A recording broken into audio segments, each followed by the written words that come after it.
Corona మళ్ళీ వస్తుందంట. వచ్చారు. ప్రతిసారి దీనేంటి ఏమిట్రా? కరోనా కొత్త వేరియంట్తో కొత్తగా మళ్ళీ వస్తుంది. మళ్ళీ లాక్డౌన్స్, కరోనా టెస్ట్లు, మాస్కులు, శానిటైజర్లు ఇవన్నీ చేసిన రోజులు మళ్ళీ రాబోతున్నాయనే భయం ప్రజలందరిలోని మళ్ళీ మొదలైంది. హింస పెట్టేస్తుందిరా. ఎటన్నా పారిపోయి తలదాచుకుందాం అనుకుంటున్నాను. ఊరుకోండి గురుగారు, మీరు ఎక్కడికి వెళ్ళినా ఆత్మ వచ్చేస్తుందిగా. ఎలా వస్తుందో? ఎందుకంటే దానికి టికెట్ పాస్పోర్ట్ అక్కర్లేదు కదండి. అదే నిజమేరా. ఇప్పుడు ప్రెసెంట్ కరోనా కేసులు పెరిగే వేగం చూస్తుంటే జనాల్లో భయం కూడా అంతే వేగంగా పెరుగుతుంది. ఈ కరోనా మళ్ళీ ఎందుకు వచ్చింది? మళ్ళీ లాక్డౌన్స్ పెట్టబోతున్నారా? ప్రభుత్వం దీనిపై ఏ విధంగా స్పందించింది? ఈ కొత్తగా వచ్చిన ఈ కరోనా వేరియంట్ పేరేంటి? ఆ వైరస్ కి వచ్చే సిమ్టమ్స్ ఏంటి? దానికి మనం ఏ విధంగా జాగ్రత్తలు తీసుకోవాలి? అసలు ఈ కరోనా కేసెస్ అనేవి ఎక్కడ ఎక్కువగా యాక్టివ్ గా ఉన్నాయి? అసలు మన ఇండియాలో ఎన్ని కేసెస్ యాక్టివ్ గా ఉన్నాయి? ఇవన్నీ ఈ వీడియోలో క్లారిటీగా స్పష్టంగా చెప్పుకుందాం. ఈ వీడియో ఎక్కడ స్కిప్ చేయకుండా లాస్ట్ వరకు చూడండి. ఇంట్రెస్ట్ గా ఉండబోతుంది అండ్ ఇన్ఫర్మేటివ్ గా ఉండబోతుంది. అండ్ ఇంకా ఎవరైనా ఛానల్ ని సబ్స్క్రైబ్ చేసుకోకపోతే సబ్స్క్రైబ్ చేసుకోండి. ఇంకెక్కడ లేట్ చేయకుండా వీడియోలోకి వెళ్ళిపోతే, కరోనా భయపెడుతోంది. అవును, కరోనా కలవరం కలిగిస్తోంది. కేసుల పెరుగుదల ఆందోళనకరంగా మారింది. ఈ కరోనా వైరస్ విజృంభిస్తోంది. పాజిటివ్ కేసులు అంతకంతకు పెరుగుతున్నాయి. కరోనా మరోసారి కరాళ నృత్యం చేస్తుంది. కరోనా కేసులు రోజు రోజుకి పెరుగుతున్నాయి. కరోనా కేసులు మళ్ళీ కలవరం సృష్టిస్తున్నాయి. చచ్చిపోతానేమో భయంగా ఉందయ్యా.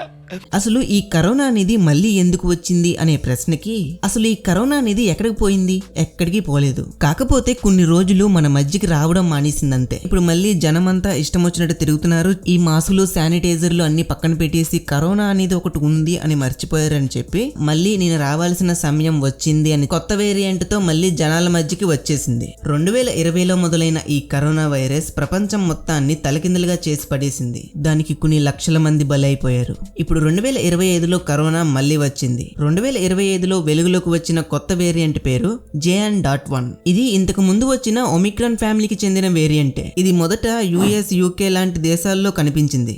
దీన్ని ముందులో చాలా సింపుల్ గా తీసి పడేశారు. ఇప్పుడు దీనికి సంబంధించిన ఈ JN.1 అనేది స్పీడ్ గా స్ప్రెడ్ అవుతుంది. ఇప్పుడు ఇండియాలో ఈ కరోనా 7,000కు పైగా కేసెస్ అనేవి యాక్టివ్ గా ఉన్నాయి. అందులో గుజరాత్, కేరళ, మహారాష్ట్ర లాంటి స్టేట్స్ లో అయితే ఎక్కువగా కేసెస్ అనేవి రిపోర్ట్ అవుతూ వస్తున్నాయి. ఇందులో ఎక్కువగా కేరళలో 2,165 కేసెస్ అనేవి యాక్టివ్ గా ఉన్నాయి. ఆంధ్రప్రదేశ్ లో 103, ఢిల్లీలో 731 కేసెస్ అనేవి యాక్టివ్ గా ఉన్నాయి. గుజరాత్ లో 1,281 కేసెస్ అనేవి యాక్టివ్ గా ఉన్నాయి. కర్ణాటకలో 467, మహారాష్ట్రలో 615, ఒడిశాలో 42 కేసెస్, రాజస్థాన్ లో 141, తమిళనాడు 231 కేసెస్, ఉత్తరప్రదేశ్ 227, వెస్ట్ బెంగాల్ 747. ఇలా ఇండియా మొత్తం మీద 7,000 కేసెస్ అనేవి యాక్టివ్ గా ఉన్నాయి. ఇంకా ఎన్ని కేసెస్ పెరుగుతాయో ఎవరికీ తెలియదు. అందుకే జాగ్రత్తగా ఉండాలి. ఇందులో ముఖ్యంగా వృద్ధులు, డయాబెటీస్, బీపీ ఉన్నవారు ఎక్కువగా జాగ్రత్త తీసుకోవడం అవసరం. తర్వాత పిల్లల్లో ప్రస్తుతం పెద్ద ప్రమాదం లేదు, కానీ వాళ్ళు కూడా జాగ్రత్తగా ఉండడం మంచిది. అసలు ఈ కొత్తగా వచ్చిన వేరియంట్ కి లక్షణాలేంటి?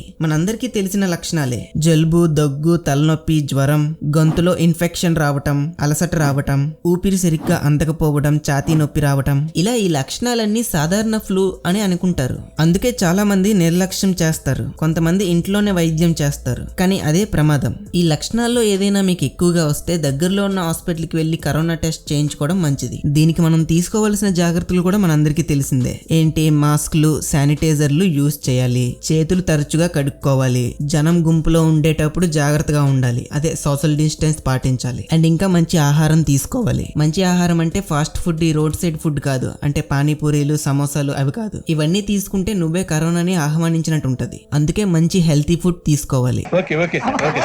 అండ్ ఇంకా మీకు ఏదైనా అనారోగ్యం వస్తే వెంటనే హాస్పిటల్కి వెళ్ళి చెకప్ చేయించుకోవడం, కరోనా టెస్ట్ చేయించుకోవడం చాలా ఇంపార్టెంట్. దీనిపై ప్రభుత్వం కూడా ఇప్పుడున్న పరిస్థితిని గమనిస్తూనే ఉన్నారు.